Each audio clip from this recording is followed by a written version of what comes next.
Hi, I'm Michael Glover.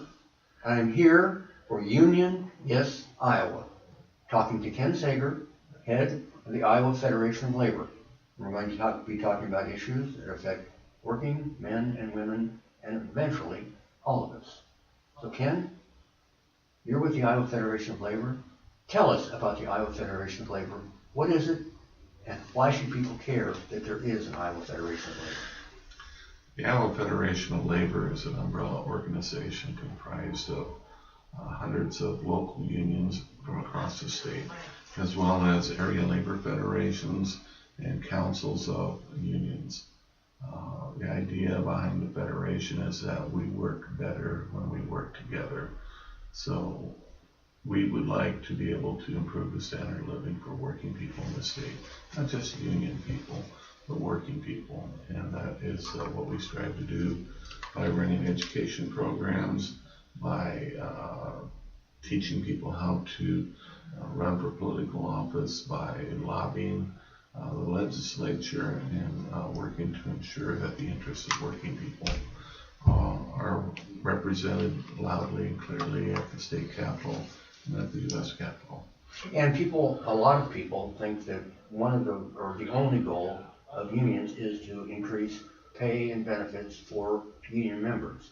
But you seem to indicate that your view is that unions have a much bigger role in our society. I think that's accurate. I think what we do is, yes, we do negotiate with the employers with whom we have contracts for our members, but that provides an upward pressure on wages across the state. We also lobby on things like raising the minimum wage. Now, none of our members make minimum wage, but we've been pushing for it, and we're involved in the process.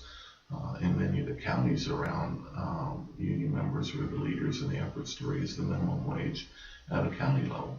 It wasn't because that was helping our members, it's the right thing to do. Working people who, those folks in this state, anywhere actually, who work for a living deserve to be able to have a living wage, one that supports their family and allows them the opportunity to take care of those they love. It's unreasonable to expect that someone who works full time, in many cases multiple low wage jobs, can't support their family. And you advocate not just for benefits and wages for your members, but for a lot of social issues. Talk about that. If you look at stuff like unemployment compensation, workers' compensation, fairness and equity throughout society, those are issues that resonate with our membership because we're part of the fabric of our society in this state and in this nation. So when you look at things like stopping payday lending, for example, the exploitation of people at the lower end of the economic spectrum by unscrupulous corporations, our members are also victims of this legal scam. And so we try to tamp down interest rates. We try to make sure that people have other options out there. And in a number of cases, whether it's the work comp thing doesn't affect just our members. It affects everybody who works for a living. Mm-hmm. Fair housing doesn't affect just our members. It's everybody who's a worker. From issues about immigration and treating people with dignity and respect. Those are worker issues. It's really hard to segregate worker rights from civil rights. And there are those who say that unions had their heyday in the 20th century when we were building cars in America and doing lots of that kind of stuff. But in this digital era, we've moved beyond that, and unions are no longer relevant. How do you respond to that? Well, I tell you what, if you talk to a lot of the millennials who have a very high opinion, right now, even with all the negative press that we seem to be getting, and the stereotyping about unions, 61% of Americans believe that unions are a good influence on our society, and it's even higher amongst the younger generations because they're the ones who are experiencing the digital age.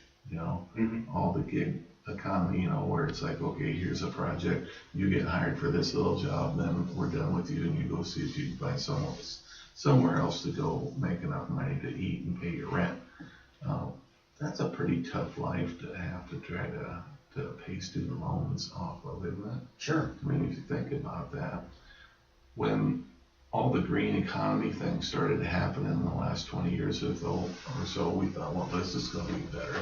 This would be a lot better for workers. You know, we got all these forward-thinking things, people running businesses, looking at, you know, a cleaner economy, alternative energy sources and all that. And the thing that we found is that the people who own these new green businesses are just as bad to the workforce as the ones who own the old businesses. So from the robber barons of the 1880s to the new Gilded Age that we're currently entering, or maybe have entered and are moving through, the people at the top have one thing in common. It's they want to stay on top and they want to keep everybody else down.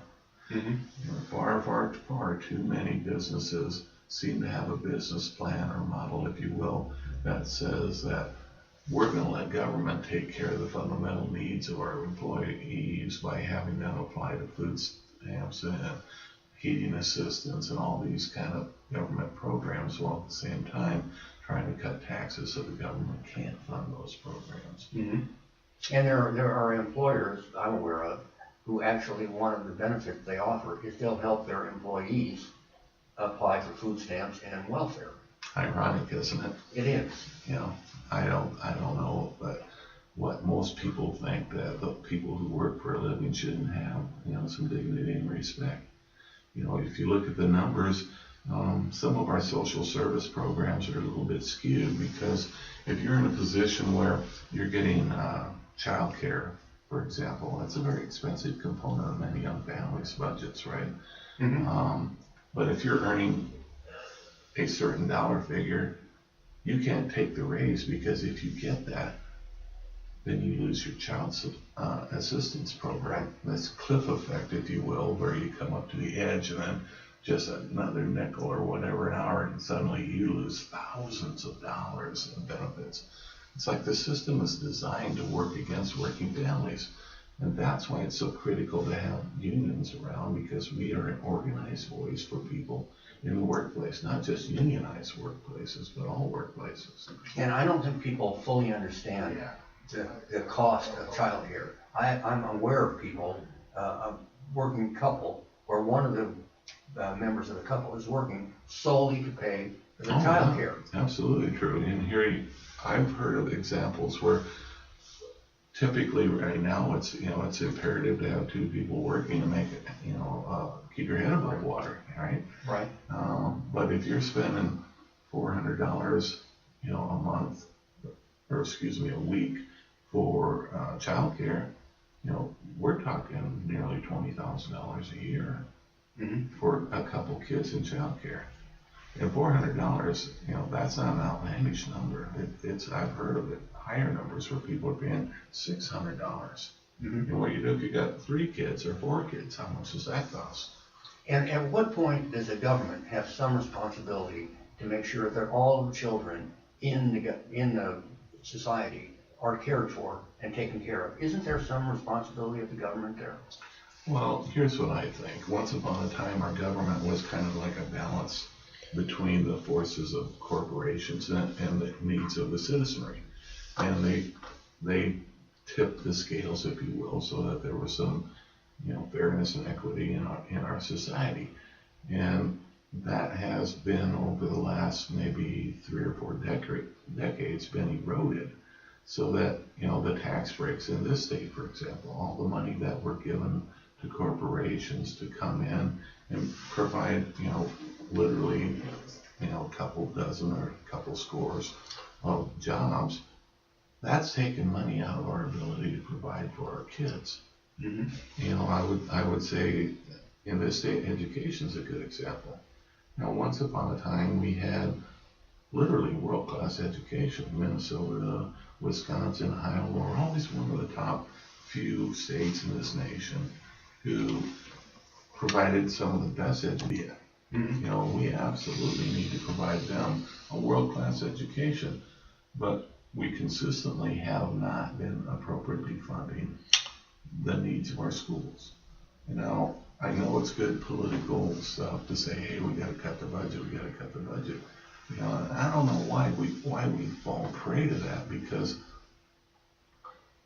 if I'm going to save a couple $100 and it's going to cost my kids 40% more over the next 5 years to go to the Regents institution, I'm thinking that's a bad deal.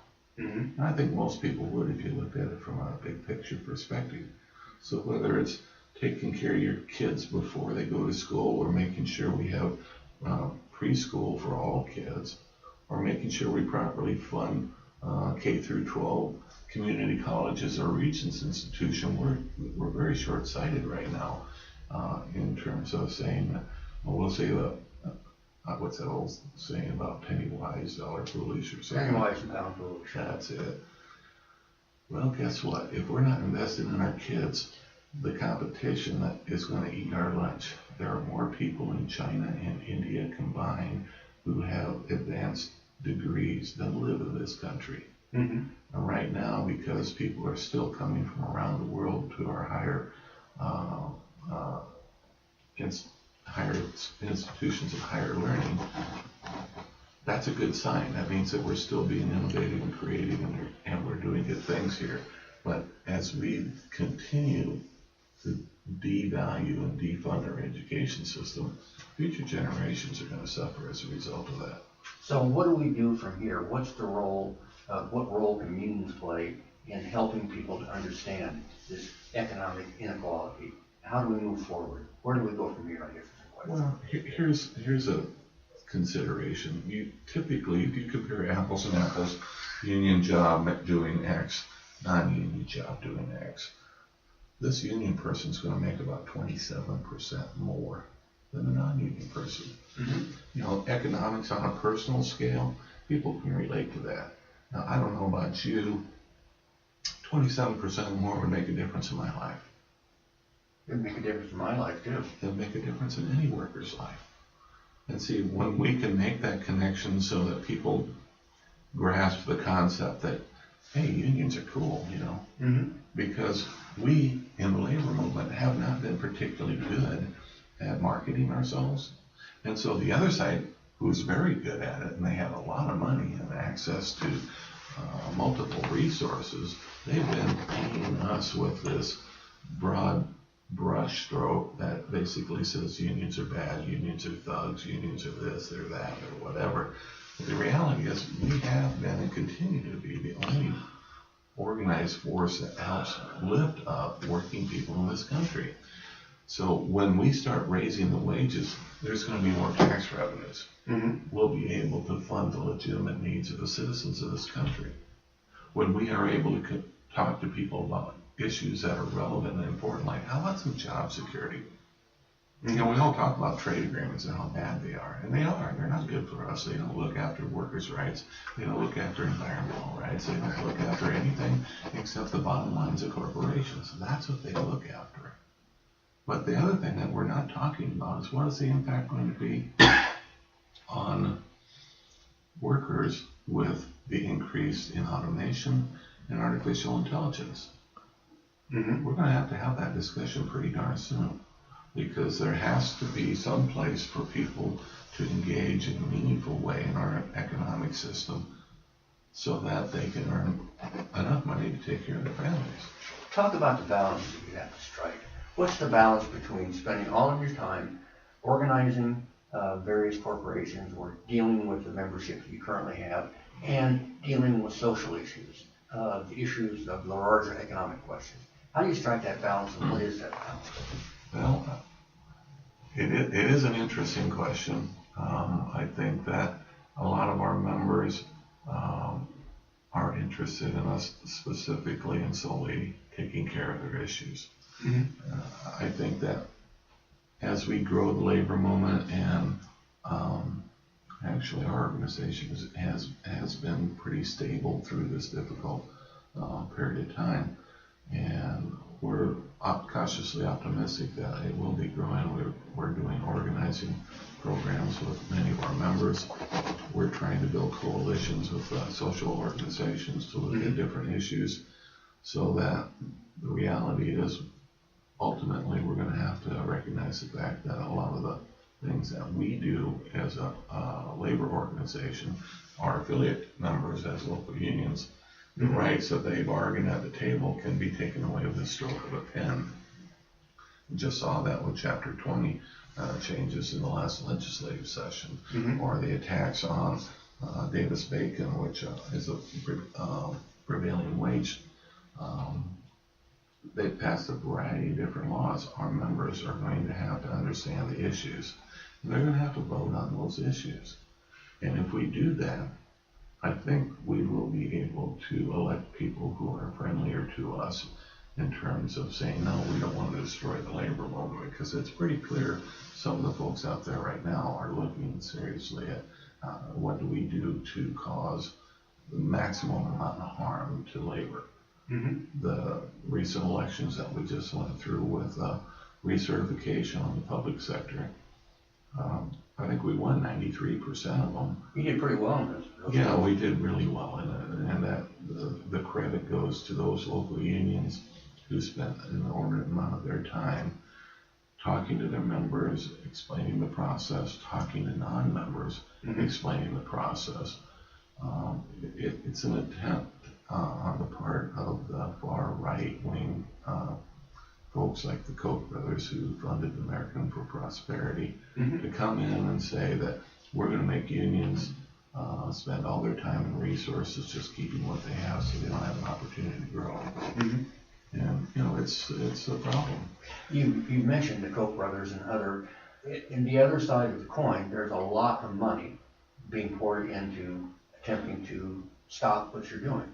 Are you optimistic or pessimistic moving forward that you're going to be able to accomplish the things you want to accomplish? I think by definition, if you're in the labor movement, you have to be optimistic, because there's a lot of people out trying to destroy what we're doing. And I think, if you look from a historical perspective, many of the things that we enjoy today, 40-hour work week, much of the legislation of the New Deal in the 30s was there because of the pressure of the trade union movement to force federal legislators to pass the New Deal.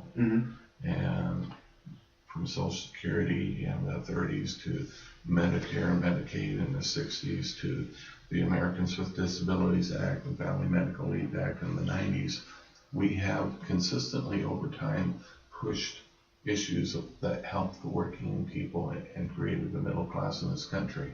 And the reality is, if people want to have a middle class, then they should, even if they're not union, should stand up for the trade union movement, because we are the only ones trying to make sure that the lives of working people get better. And you mentioned several things: Social Security, minimum wage, all of those kinds of things. Have people forgotten how those things happened? I think so. I think collectively, it's ironic when you think about it that people can tell you who the singer is on The Voice, but they can't tell you who their state representative is.